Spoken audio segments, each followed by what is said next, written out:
या 365व्या वाचक संवादाचे अध्यक्ष प्राचार्य जाधव सर, सूत्रसंचलन करणारे मुरलीधर जाधव सर,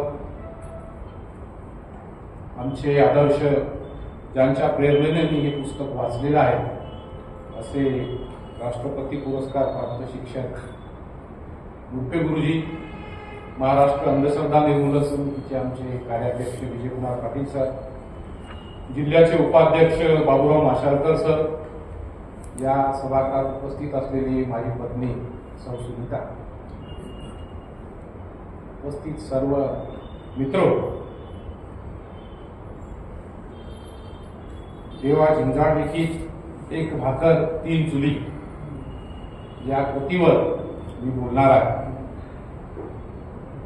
425 पेजेसची ही मराठी कादंबरी ऐतिहासिक आणि सामाजिक या प्रकारात मोडणारी ही कादंबरी,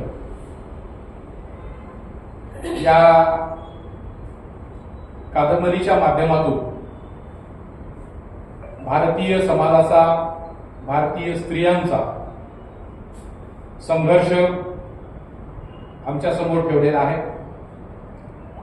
या आत्मचरित्रात्मक कादंबरीच्या माध्यमातून मी लेखक देवा झिंजाळशीही बोललो. ही कादंबरी 2 वेळा वाचली आणि अत्याधिक मनाला भावली. ही कादंबरी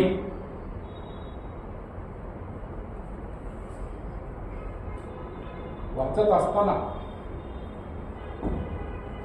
मला माझ्या आईची आठवण आली. कादंबरी वाचत असताना प्रत्येक प्रकरणामध्ये मी रडत गेलो. कादंबरी जरी असली, याच्यामध्ये कल्पना जरी असली, तरीही हा आत्मचरित्रात्मक कादंबरीचा प्रकार आहे. 1 ते 19 भागापर्यंत या कादंबरीमध्ये लेखकाने आपल्या आईचा, आपल्या आजीच्या जीवनाचा संघर्ष व्यक्त केलेला आहे. आणि मग भाग 20 ते 31 पर्यंत ही कादंबरी लेखक त्यांचा जीवन संघर्ष, शिक्षण या संदर्भाने आमच्या समोर उभी राहते. या कादंबरीची नायिका पारू फक्त नगर जिल्ह्यातल्या पारनेर तालुक्यातल्या एका खेडेगावातली नाही. प्रत्येक वाचक जेव्हा ही कादंबरी वाचतोय तेव्हा प्रत्येकाला जाणवतं की अरे हे चित्र तर माझ्या गावचं आहे, माझ्या आजूबाजूचं आहे, माझ्या जीवनातलं आहे. आणि या पारूच्या निमित्तानं आम्ही पाहतोय, आमची आई पाहतोय, आमची बहीण पाहतोय, आमची पत्नी पाहतो. संवेदनशील माणसाच्या संवेदना जागृत करणारी ही कादंबरी आहे. का आवडली ही कादंबरी मला? तर या कादंबरीला वाचण्यासाठी, या कादंबरीला मनाला भिडण्यासाठी मी ज्यावेळेस लेखकाशी बोललोय, लेखकही रडत राहिले. माणसाच्या मनाची मशागत करण्याची क्षमता या कादंबरीमध्ये आहे. आणि म्हणून डिसेंबर 2023ला प्रथम प्रकाशन झालं या कादंबरीचं. माझ्या हातात असलेली ही 31वी आवृत्ती आहे. लेखकाशी बोलत असताना त्यांनी सांगितलं, सर आता 40वी आवृत्ती संपत आलेली आहे.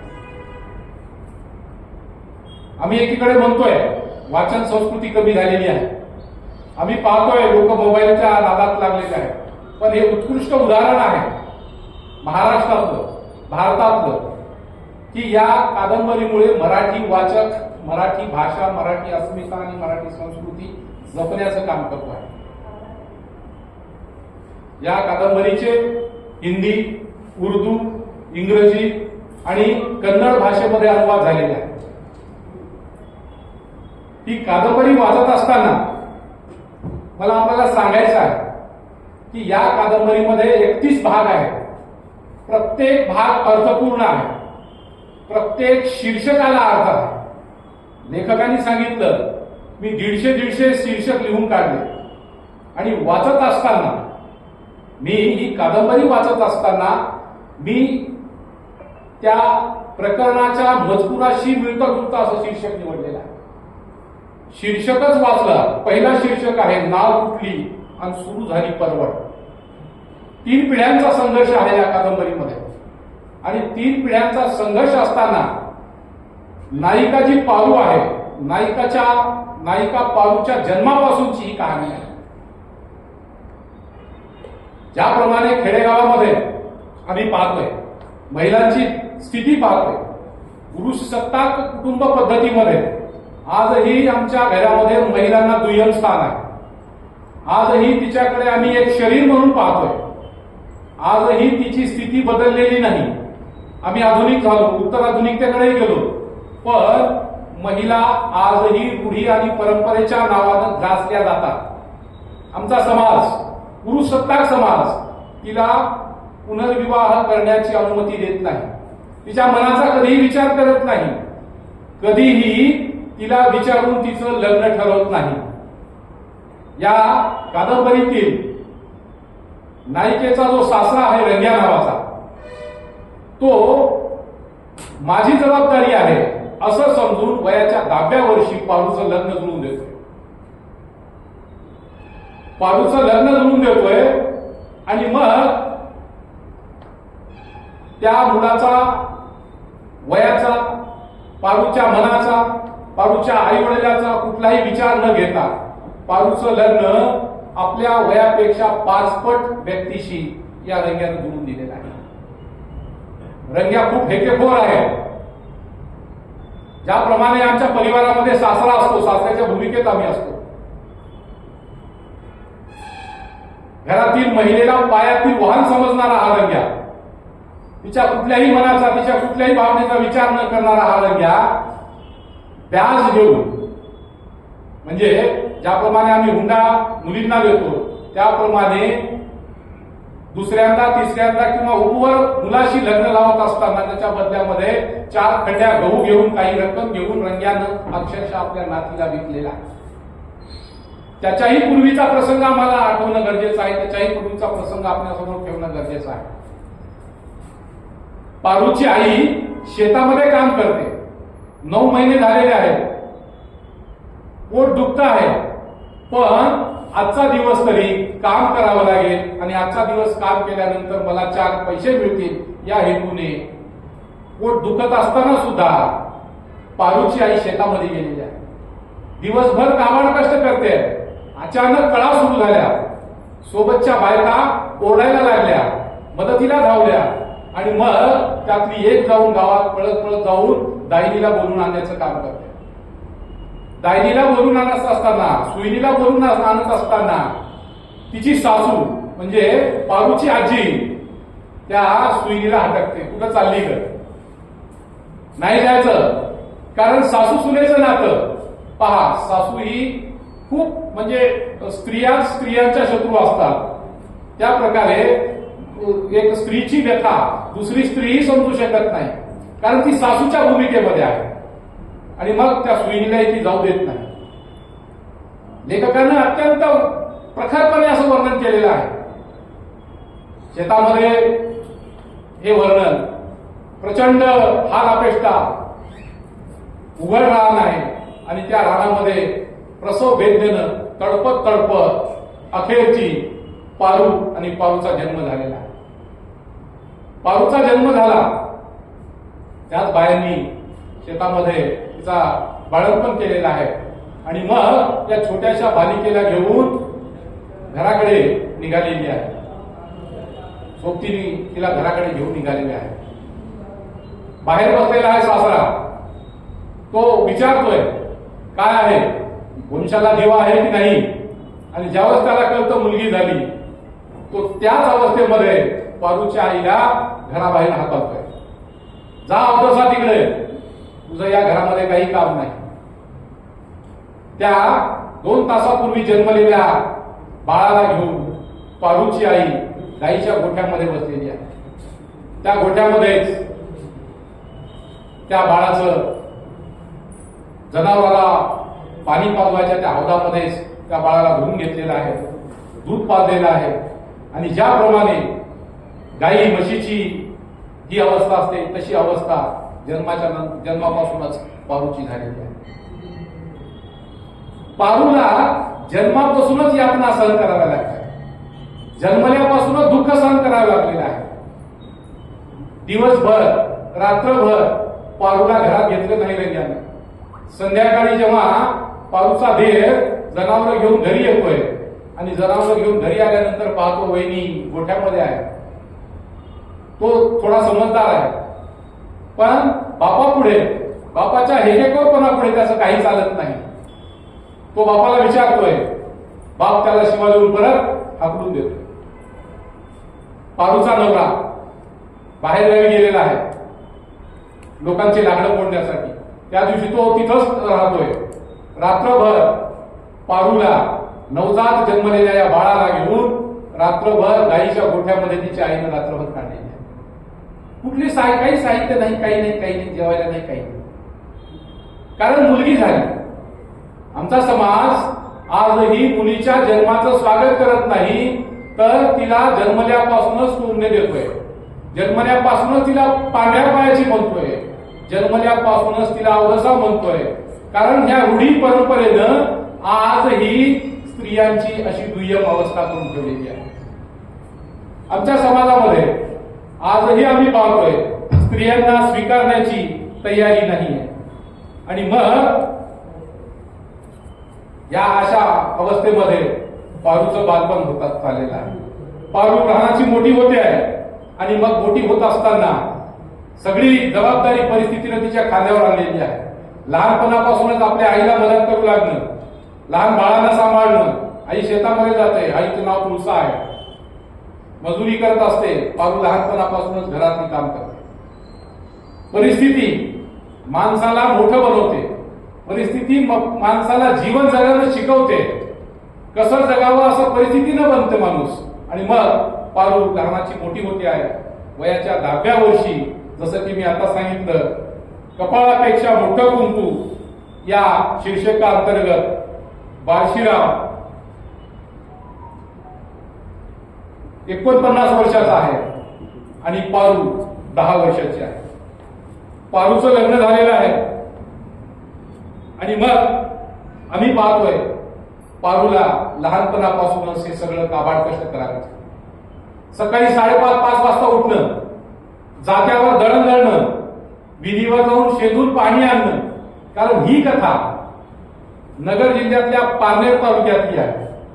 पारनेर तालुक्यात घारपिंडी नावाचं गाव आहे आणि हे असं गाव आहे ज्या गावामध्ये कुठलाही बाप आपल्या प्रचंड दुष्काळ, प्रचंड हाल, प्रचंड अपेक्षा, प्रचंड गरिबी आणि मेहनत केल्याशिवाय, मजुरी केल्याशिवाय, शेतावर काम केल्याशिवाय पारूचं आणि पारूच्या परिवाराचं जीवन जगत भागत नाही. अशा या गावामध्ये, या गावाची कथा लेखकानं व्यक्त केलेली आहे. 1950 पासून ते साधारणतः 1953 पर्यंतचा हा काळ आहे. जरी ही कादंबरी असली, जरी ही आत्मकथात्मक कादंबरी असली, तरी वास्तवाशी खूप निगडीत अशी ही कादंबरी आहे. अनेक घटना, या कादंबरीतील अनेक घटना लेखकांनी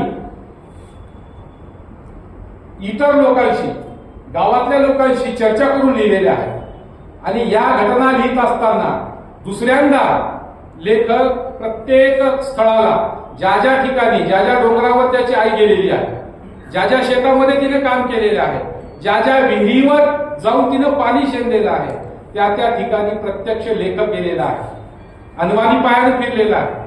त्या रस्ते, ते डोंगर, ते काटे, ते खाच खळगे, सर्व या यातना भोगून मग लेखकाने वर्णन केलेलं आहे. लेखक वर्णन करत असताना लेखकाला वाचनाची प्रचंड आवड आहे, प्रचंड सवय आहे.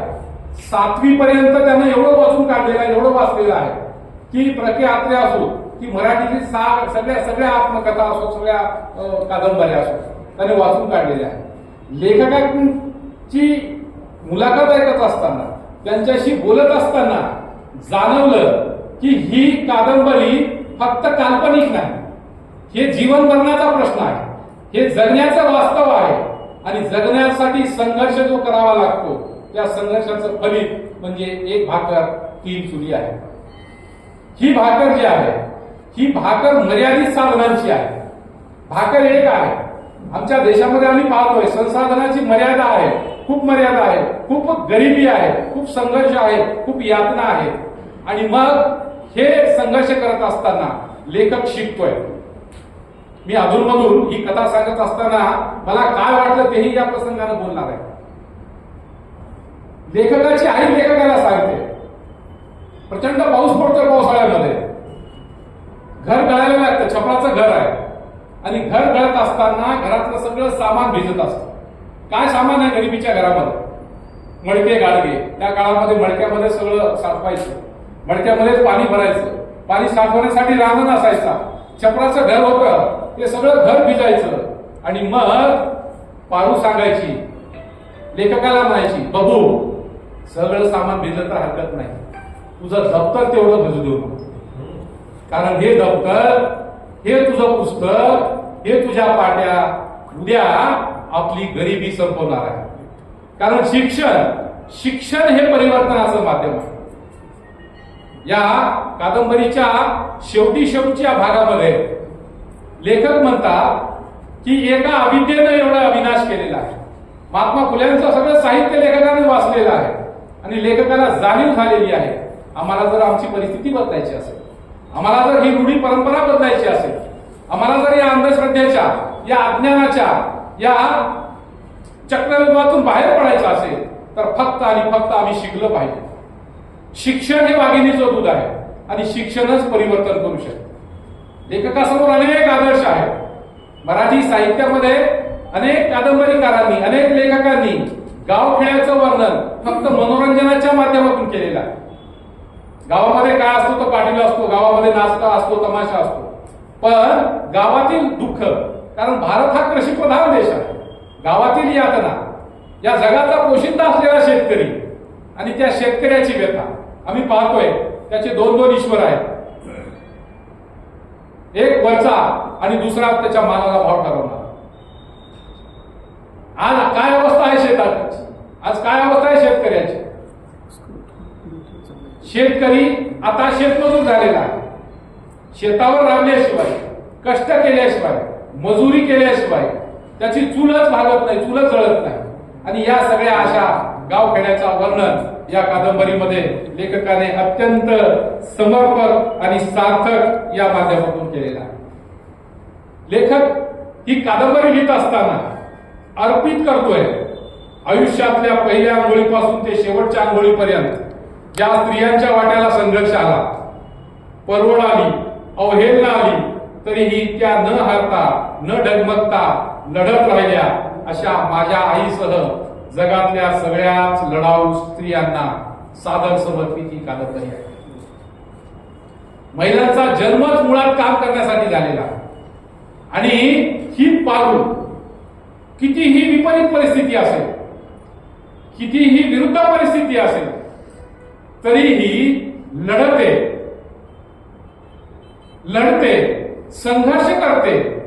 ती कधीही आपल्या नशिबाला दोष देत नाही, कधीही समाजाला दोष देत नाही. लढत राहणं, प्रत्येक परिस्थितीतून मार्ग काढत राहणं, या पारूच्या माध्यमातून लेखकानं इथं सादर केलेलं आहे. ही कादंबरी आम्हाला यासाठी आवडते की ही कादंबरी जगणं शिकवते. आम्ही पाहतोय आज थोडं कारण झालं की लोक आत्महत्या करतात. ही कादंबरी महिलांना विशेष करून, युवकांना विशेष करून लढण्याचं आणि जगण्याचं बळ देते. ही कादंबरी आम्हाला अंतर्मुख करते, आम्हाला विचार करायला भाग पडते की का अशी परिस्थिती असेल, का आमचा समाज आजही स्त्रियांकडे केवळ शरीर म्हणून पाहतोय.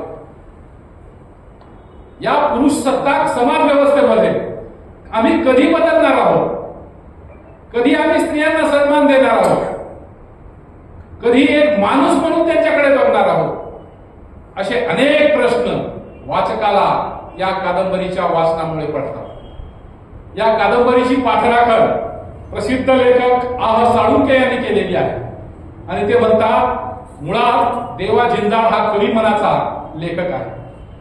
या कवी मनाच्या लेखकाने अत्यंत प्रतिकूल परिस्थितीमध्ये धैर्याने परिस्थितीवर मात करत शिक्षण घेतलेलं आहे आणि शिक्षण घेत असताना आपल्या आईची परवड, आपल्या आईचे कष्ट, आपल्या आईनं भोगलेलं दुःख, आपल्या आईनं भोगलेल्या यातना या कादंबरीच्या माध्यमातून व्यक्त केलेल्या आहे. कवी मनाचा असल्यामुळे हा लेखक परिस्थिती, बाहेरचं वातावरण, निसर्ग या सर्वांचा संदर्भ देत देत आई आणि आईचं जगणं, आईचा संघर्ष वाचकासमोर उभा करतोय. 31 प्रकरण वाचत असताना कधीही कुठलंही कथाबीज कधीही वाटत नाही की ही कादंबरी खाली असू द्यावी. आतापर्यंत लेखकांनी सांगितले 400 प्रतिक्रिया या कादंबरीवर आलेल्या आहेत आणि त्यापैकी 350 प्रतिक्रिया या महिलांच्या आहेत. एक पुरुष आईचं हृदय हो, आईच्या यातना काय असतात, आई माझ्यासाठी काय विचार करते, आईचं जगणं, तिच्या भावना, तिच्या यातना, तिचं दुःख, तिचा संघर्ष या कादंबरीमध्ये व्यक्त करतोय. आणि हे वाचत असताना आम्हाला वाटतं की आजही ही पारू आमच्या गावामध्ये आहे, आजही ही पारू आम्हाला प्रासंगिक वाटते. आमच्या आजूबाजूची कष्टकऱ्या महिलांना आम्ही पाहतोय तेव्हा आम्हाला जाणवतं, वारंवार जाणवतं. मला माझ्या आईची आठवण येते.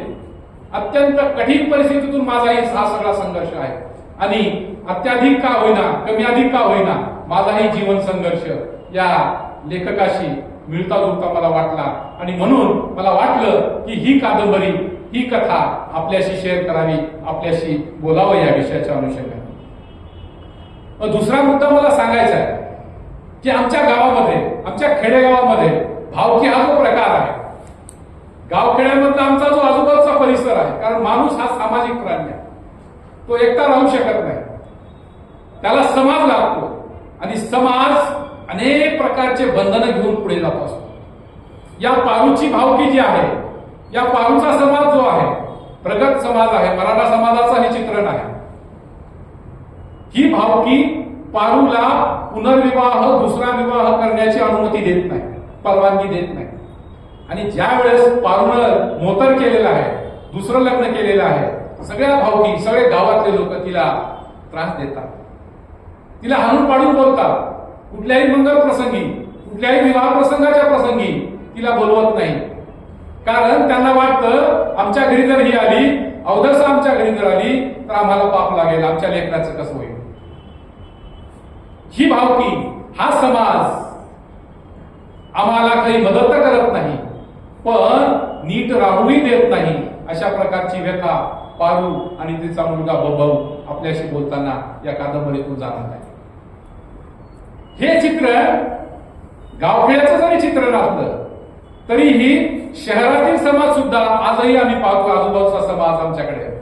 कारण पतीने सोडलेली किंवा पती नसलेली स्त्री पुरुषाच्या नजरेमध्ये आजही केवळ आणि केवळ भोग वस्तू आहे. याना त्या कारणानं तो तिच्याकडे पाहत असतो, तो तिचा उपभोग घेऊ इच्छितो, तो तिला सतवत असतो, तो तिला परेशान करतो आणि तिच्या जगण्यामध्ये नेहमी नेहमी बाधा निर्माण करण्याचं काम करतो. अशा या पुरुषसत्ताक व्यवस्थेला उलथवून टाकण्यासाठी ही कादंबरी आवश्यक आहे. आणि या अर्थानं या कादंबरीमधून वाचक अंतर्मुख होऊन विचार करायला लागतोय की आम्ही या 21व्या शतकामध्ये वागत असताना आम्ही अजूनही का विचार करत नाही, अजूनही आमची दृष्टी का, आमच्या मनामध्ये का विचार येत नाही की आमच्या घरातील स्त्री, आमची आई असेल, आमची पत्नी असेल, आमची बहीण असेल, का आम्ही तिच्याकडे वस्तू म्हणून पाहतो, का तिला आम्ही एक माणूस म्हणून स्थान देत नाही. असे प्रश्न निश्चितच ही कादंबरी वाचल्यानंतर आमच्या समोर उभे टाकतात. दुसरा हा जो मुद्दा मला या कादंबरीच्या अनुषंगाने सांगायचा आहे की कपाळापेक्षा मोठं कुंकू या प्रकरणामध्ये पारूचं लग्न, ज्याप्रमाणे मी सांगितलेलं आहे की तिचं लग्न तिचा आजोबा 5 वयाच्या या दगडू सोबत लावून देतोय. दगडू निकम्मा आहे, कशाचंच काम करत नाही, त्याला व्यसनं आहेत, दिवसभर गांजा ओढतोय आणि घरामध्ये पडून राहतोय, काहीही काम करत नाही. दगडूची आई म्हणजे पारूची सासू, तिची नणंद अलका, तिला 4 लेकरं आहेत, तिलाही टाकलेलं आहे आणि ती आपल्या माहेरी आहे. पारू सकाळी उठल्यापासून काम करते, रात्री झोपेपर्यंत सतत काम करते. काम आणि काम आणि कामच तिच्या वाटेला आलेलं आहे, कुठलं सुख नाही. आणि मग एके दिवशी पारूला प्रचंड भूक लागलेली आहे. घरामध्ये जात्यावर दळण दळून दररोज पारू स्वयंपाक करत असते. खाणारे कोण जास्त आहेत, उरलं सुरलं खायचं, तिला खायचा अधिकार नाही. जर शेवटी एखादी भाकर उरली तरच खाणार. आणि मग हे 10-12 वर्षाची पारू, 10 वर्षाची पारू प्रचंड भूक लागलेली आहे.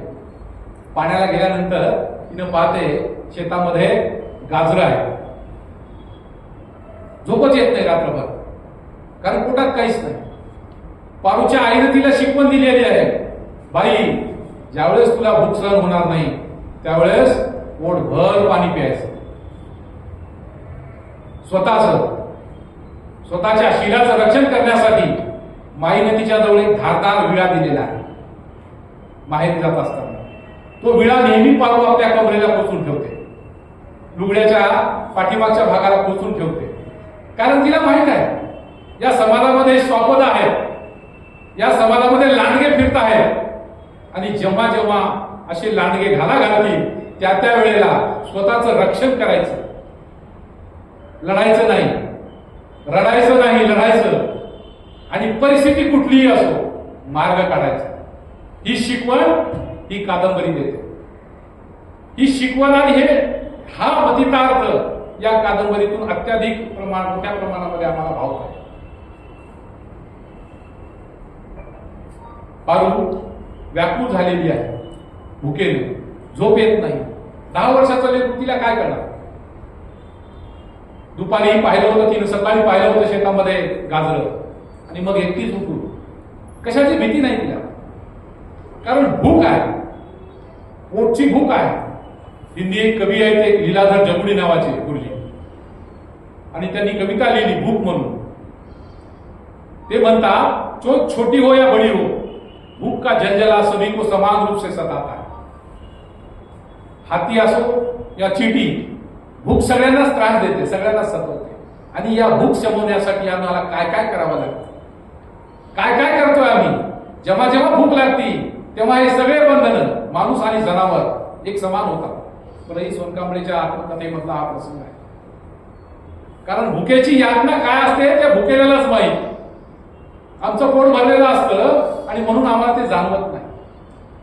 संवेदना ज्या असतात त्या संवेदना वाचकाला, संवेदनशील व्यक्तीला जाणवतात, समजतात. आणि मग पारू काय करते, रात्रीची जाऊन ते शेतामधून 4-2 गाजरं उपटते, आणि गाजरं उपटत असताना कुत्रे भुंकतात, आवाज येतो, पारू लपते. तिच्या लुगड्याला सगळा तो चिखल लागतो. कसं तरी लपत लपत ती घरी येते. नवरा पाहतोय, तिचा दगडू पाहतोय. काय ग सडवे, आय घाले, कुणाखाली निघून आलीस. पुरुष पहा, फार शिवा, फार घाणघाण शिवा, अपमान, तिरस्कार पारूच्या वाट्याला आलेला.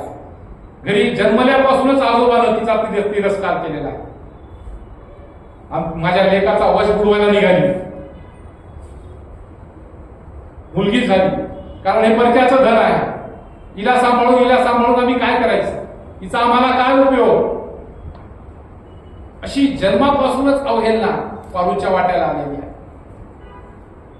पारूची सासू, तिची नणद नाही ते तिला बोलतात, तिच्यावर आरोप करतात, घाण आरोप करतात. ती बिचारी गपचूप बसते, मारतात तिला, सहन करते. कारण परिस्थितीने तिला सांगितलेली आहे, तिच्या आईने तिला शिकवण दिलेली आहे, बेटा सहन करायचं, रडायचं नाही, लढायचं. आईचा शबूत मानून, आई बाबाचं नाव काढण्यासाठी ती पारू प्रचंड यातना, प्रचंड सहन करण्याची क्षमता तिच्यामध्ये लहानपणापासून सांगितली. आम्ही बोलत असताना नेहमीच पाहतोय, आम्ही शिकवत असताना सांगतोय, महिलांकडे फार मोठी सहनशक्ती आहे. या शेती व्यवसायाचा शोध महिलांनी लावलेला. आधी काळापासून स्त्री पुरुष एकत्र राहत असताना पुरुषाच्या लक्षात आलं की स्त्री माझ्या दृष्टीनं कमजोर आहे, शारीरिक दृष्टीनं कमजोर आहे. ती मासिक धर्म असेल, गर्भावस्था असेल, शिकारीच्या पाठीमागं धावू शकत नाही, पळू शकत नाही. मग त्या पुरुषानं स्त्रीची जबाबदारी आपल्या खांद्यावर घेतलेली आहे. कारण ती माझ्यासारख्या वंशाला जन्म देते, माझ्यासारख्या वंशाची निर्मिती करते. आणि म्हणून मग त्या काळापासून पुरुष सत्ताक पद्धतीनं सगळे नियम पुरुषांनी केलेले आहेत. सगळे धर्म, या जगातील सगळे धर्म पुरुषांनी बनवलेले आहेत. आणि मग ते सगळे आपल्या सोयीनुसार बनवलेले आहेत. स्त्री ही 7च्या आत घरात आली पाहिजे. अनेक बंधने तिच्यावर लावली, रूढी परंपरेचं नाव दिलं, धर्माचे तिच्यावर बंधने घातले आणि तिला सांगितलं हे तू सगळं करायचं, तू घरामध्ये बसून राहायचं, उपवास करा, पूजा अर्चा करा. अनेक बंधनं तिच्यावर लागलेली आहेत. दुसरा प्रसंग पारूच्या संदर्भात आम्हाला ऐकायचा आहे. पारूची प्रचंड यातना आहे.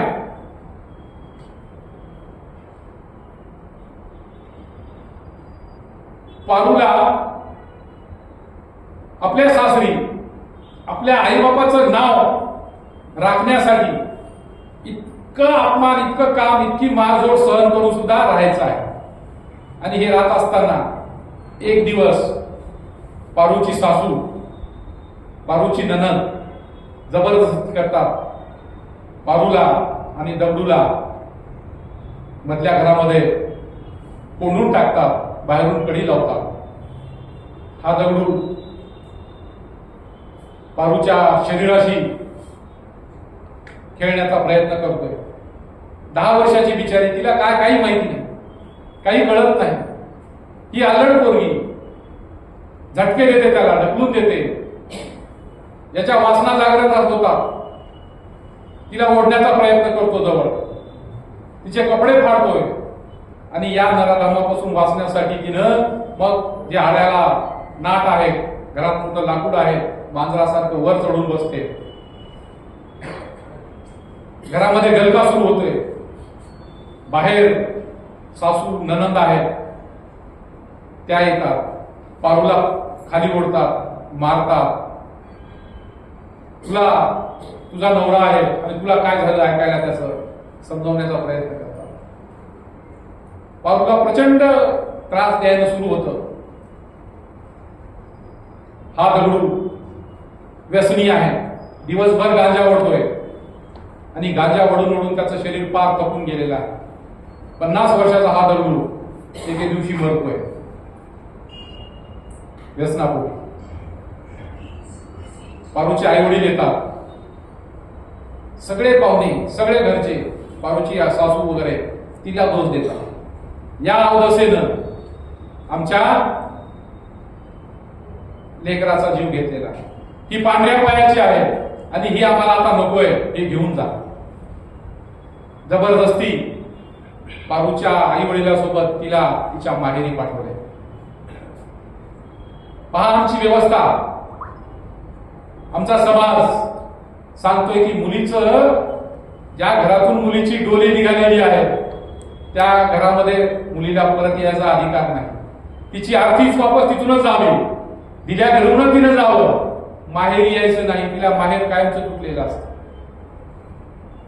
जेव्हा माहेरी येते पारू आपल्या मायबापासोबत, तिचा आजोबा तिला घालून पाडून बोलतोय, तिचा अपमान करतो. ही अवदसा आहे, ही पांढऱ्या पायाची आहे, ही अपशकुनी आहे, हिच्यामुळेच असं झालेलं आहे.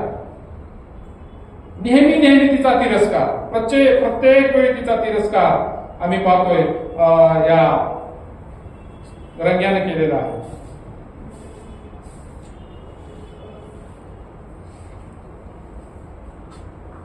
लेखक पारूच्या या संघर्षाच्या संदर्भामध्ये लिहितात, परंपरांच्या जोखडातून 10 वर्षाच्या कळीचं सुकणं सुरू झालं.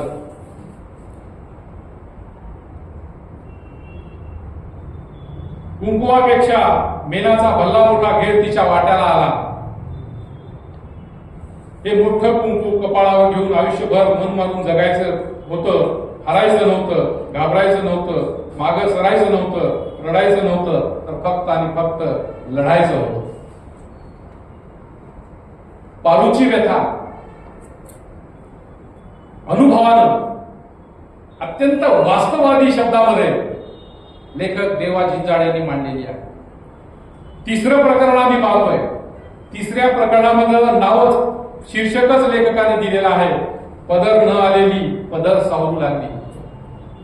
या बालवयामध्ये काहीही न करणार अल्लड असं हे वय. जेव्हा जेव्हा पारू पाहते इतर लेकराकडे खेळतात, बागडतात, पण तिच्या वाट्याला फक्त आणि फक्त संघर्ष आलेला आहे, फक्त आणि फक्त काम करायचं आलेलं आहे. 10 वर्षाची ही पारू आता जबाबदारीनं घरातल्या सर्व काम करू लागलेली आहे. पारू आता हळूहळू वाढू लागलेली आहे. सुंदर आहे, गोरी पान आहे दिसायला, काळ्या शार्प डोळ्याची आहे, उंची पुरी आहे.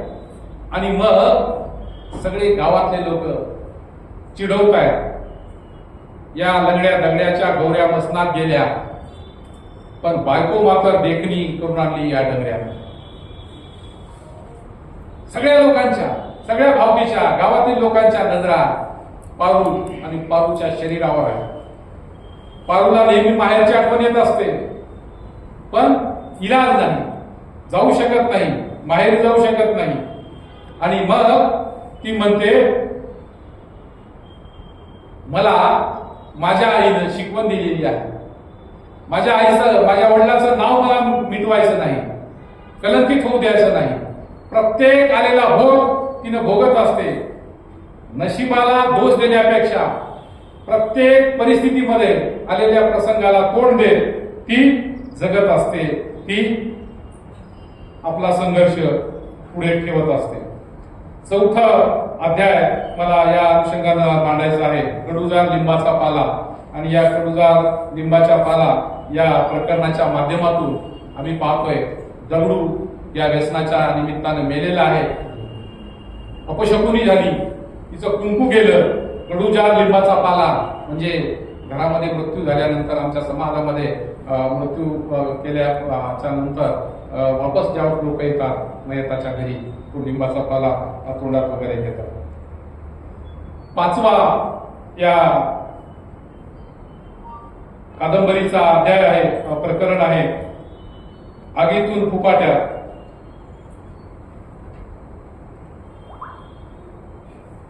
पारू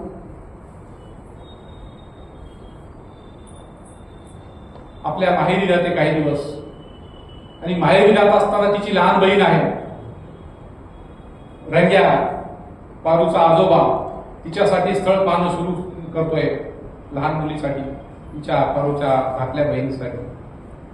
ज्या ज्या गावात जातोय त्या त्या गावातले पाहुणे विचारतात, त्या घरामध्ये रणकी आहे बाई, तिची मोठी बहीण रणकी आहे, आणि आम्ही त्या घरामध्ये कशी सोयरी करायची. पारू असो, पारूचे चुलते असो, सगळा दोष, बहीणच्या लग्नाचा सुद्धा सगळा दोष पारूवर सोपायला तयार आहे, पारूला देत आहे सगळा दोष. तिच्या लहान बहिणीचं लग्न जुळत नाही. रंग्या हाणून पाडून तिला बोलतोय, ही पांढऱ्या पायाची आहे, ही अपशकुनी आहे, ही अवदसा आहे, आणि जोपर्यंत ही या घरात राहते तोपर्यंत तिच्या लहान बहिणीचं लग्न होणार नाही, भाऊकीच्या मुलींचे लग्न होणार नाही. कारण आमचा समाज मोतूर झालेल्या विधवा बाईला आपल्या घरात ठेवून घ्यायला तयार नाही. आणि मग पुन्यांदा दुसऱ्या वेळेला आगीतून फुफाट्यात म्हणजे दुसरं लग्न रंग्या कसं तरी पारूचं जुळून देतोय. आणि हे दुसरं लग्न शहाजी नावाच्या या व्यक्तीशी जुळून दिलेलं आहे. शहाजीला पहिल्या 3 बायका होत्या, वेगवेगळ्या कारणाने 3 बायका मेल्या. शहाजी सुद्धा मोठा आहे वयानं, कसं तरी पारूचं दुसऱ्यांदा लग्न शहाजी सोबत लावून दिलेलं आहे. शहाजी प्रेमळ आहे, चांगला आहे वागायला, त्याच्या घरी शेती आहे, पण त्याचा जो चुलत भाऊ आहे, जो खलनायक म्हणून या कादंबरीमध्ये रेखाटलेला आहे, त्याचं नाव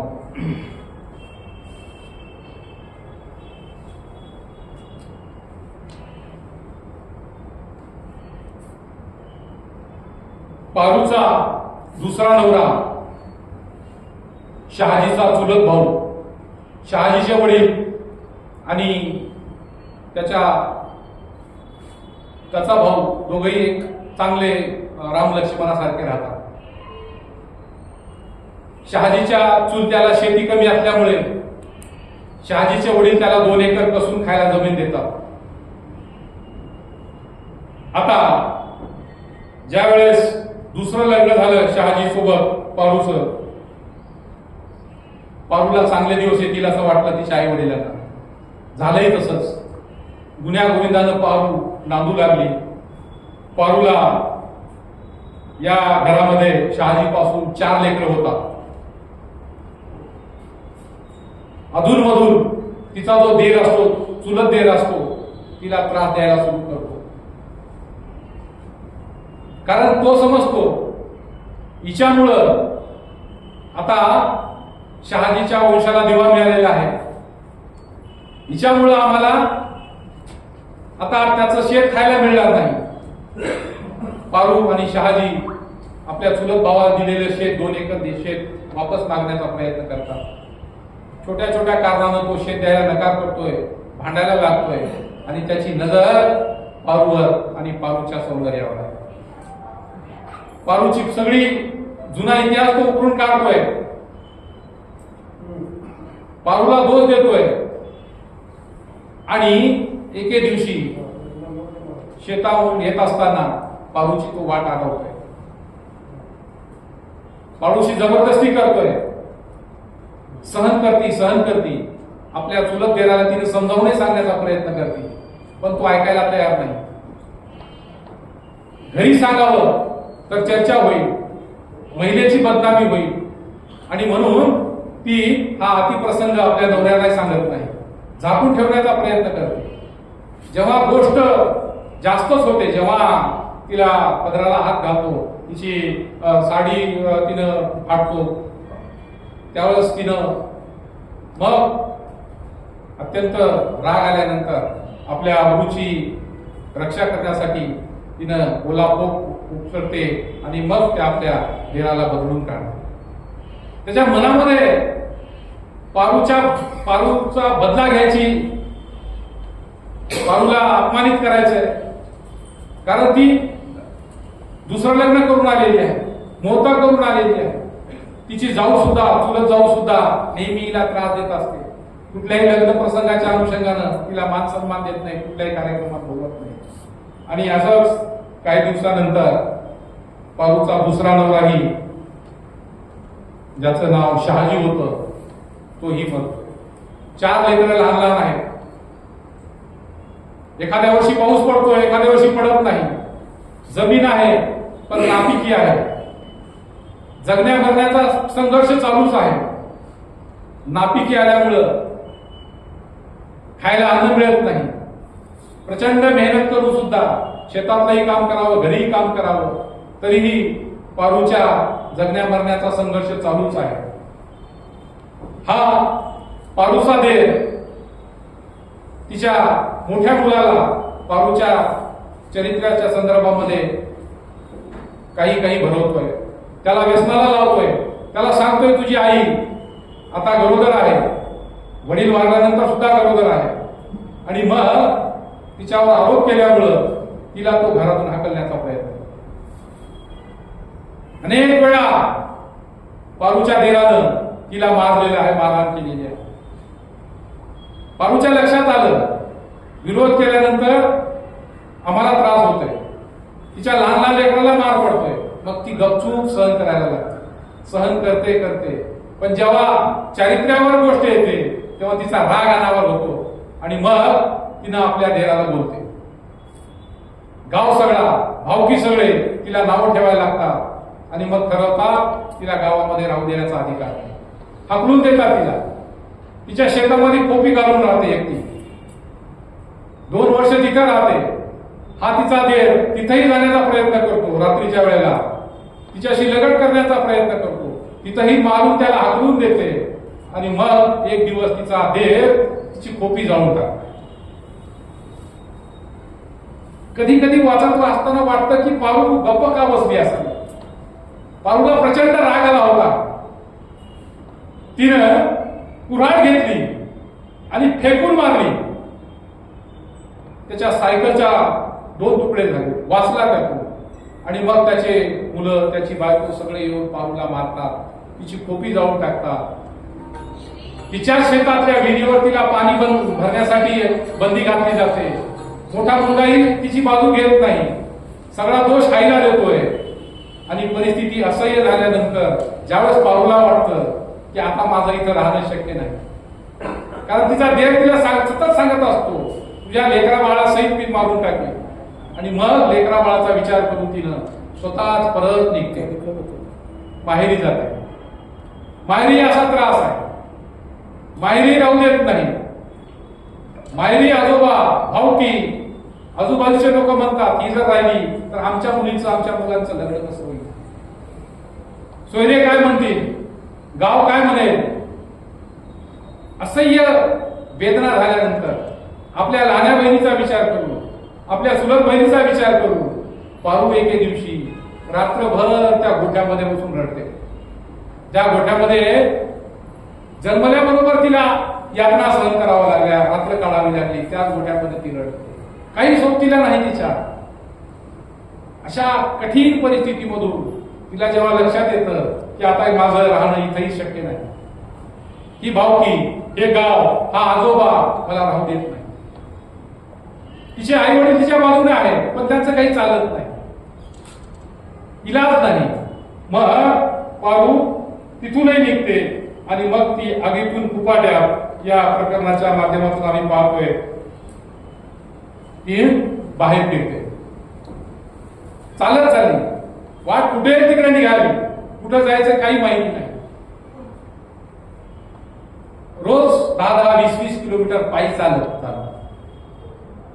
लोक ओळखीचे भेटतील म्हणून आडवाटेनं जाणं,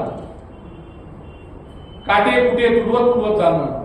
असंच एक दिवस एके ठिकाणी पारू पाहते लोक देवाला नमस्कार करतात, निवत ठेवतात. दुरून पाहते